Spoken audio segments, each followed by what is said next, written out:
the Rod Stewart musical, or if you see the We Will Rock You or Mamma Mia, it's basically getting the songs of those bands that are so beloved and putting them into some kind of daft little story in terms of the book, because all the audience has come to do is see and celebrate the songs that are there, that they know so well and can sing along. Well, these songs were brand new, but each song had its own narrative in the lyrics. So if you like, it's the same as a recitative in The Marriage of Figaro. It pushed the narrative forward. It was critically acclaimed in a couple of places and slaughtered in most other places, I think. The things that were wrong with the musical weren't necessarily the things that the Pet Shop Boys were responsible for, but considering it was sort of billed as the Pet Shop Boys musical, you would have thought that they should have banged it into shape, really. And we compromised, and I think Close to Heaven was done in a more traditional way than it should have been done. It's one of the critics that Savage, Close to Heaven, has since apologised and said that he got it completely wrong. We actually used some of the bad review, or one of the bad reviews. A disgrace, the Daily Mail. We used it to have on a poster outside the theatre. It's funny, though, because the cast recording album is probably one of the best collections of Pet Shop Boys songs that there is. I remember we performed a few of the songs at Heaven nightclub one night, and 2,000 gay men with their tops off screamed my name, and that was it. I thought if I'd ever had a reservation in my life about doing this, what am I saying? I was Madonna for a night.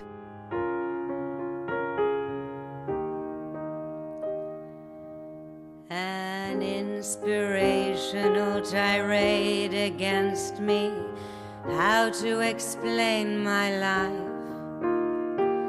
Girls to the left of me, boys to the right of me, neither husband nor wife.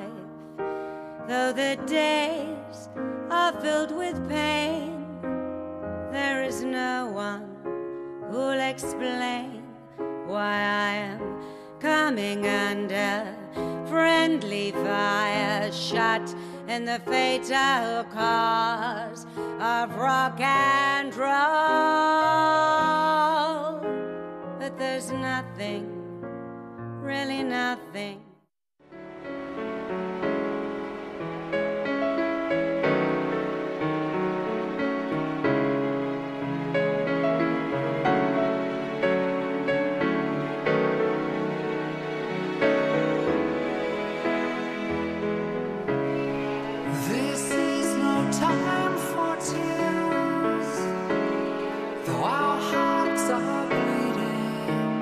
It wasn't too surprising that they would do a West End musical.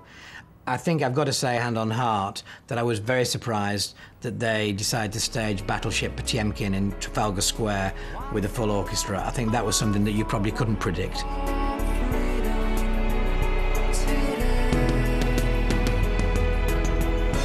I enjoyed the process of having the film there and writing specifically to film. We never had to do that before. But to do something where the music is a special element, and for Battleship Potemkin, it's half the project. You know, you've got the film and you've got the music, and that's it, really.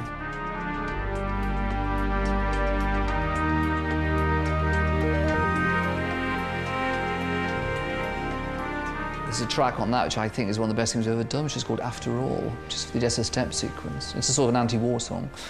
And it's daringly dissonant. Pop music isn't really dissonant.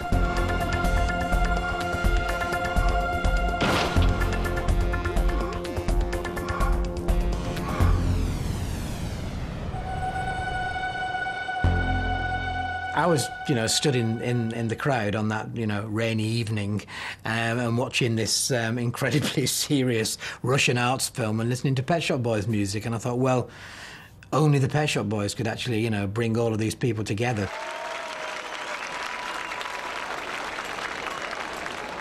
They've continued to move forward, they've continued to try new things. I mean, I can't think of any other band of their era that is still doing that today, and it's really inspiring.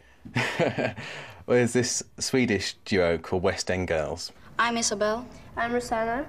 And we are the West End Girls, actually. And they're very young, they're in their teens, and they just perform Pet Shop Boys covers.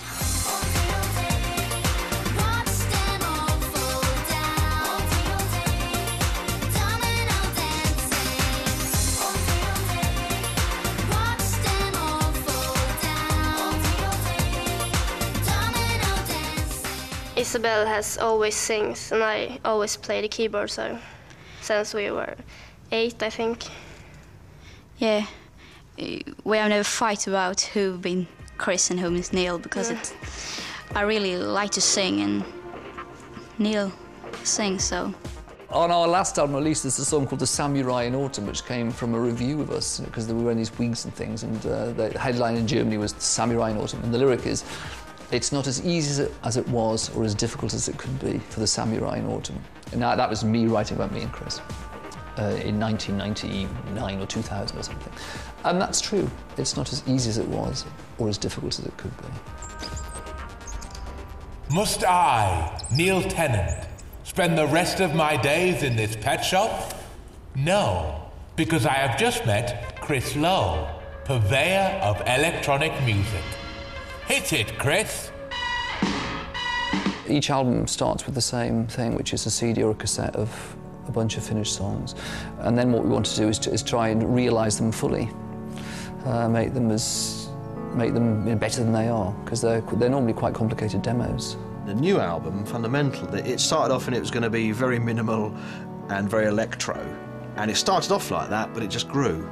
And Trevor Horn got involved, so it became less minimal.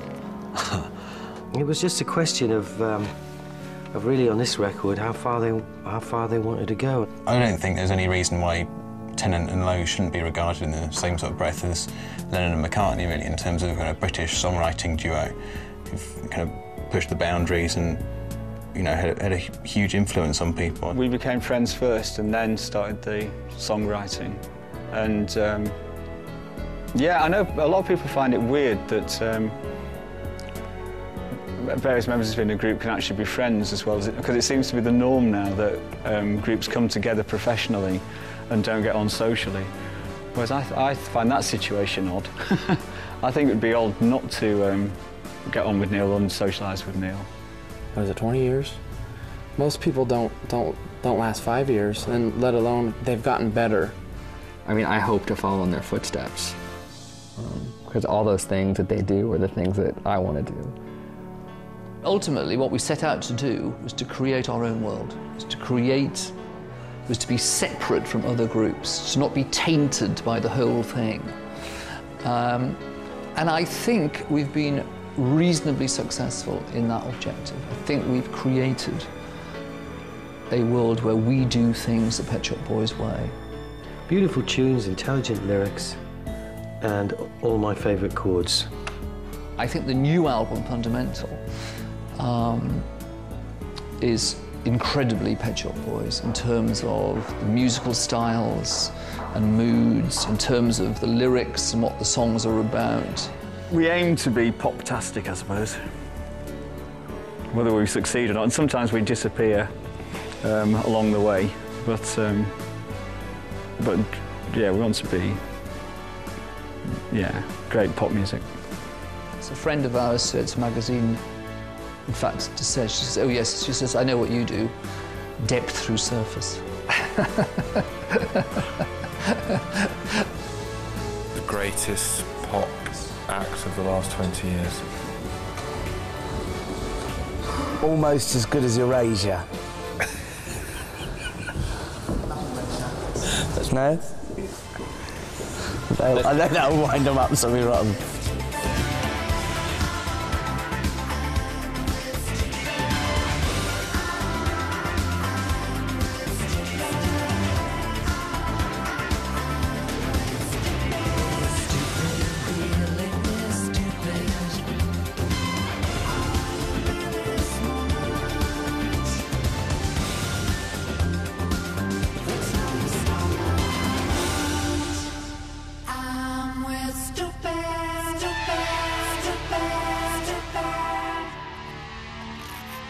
Well, what do you reckon? I'm Chris Lowe. I'm the other one. I love you.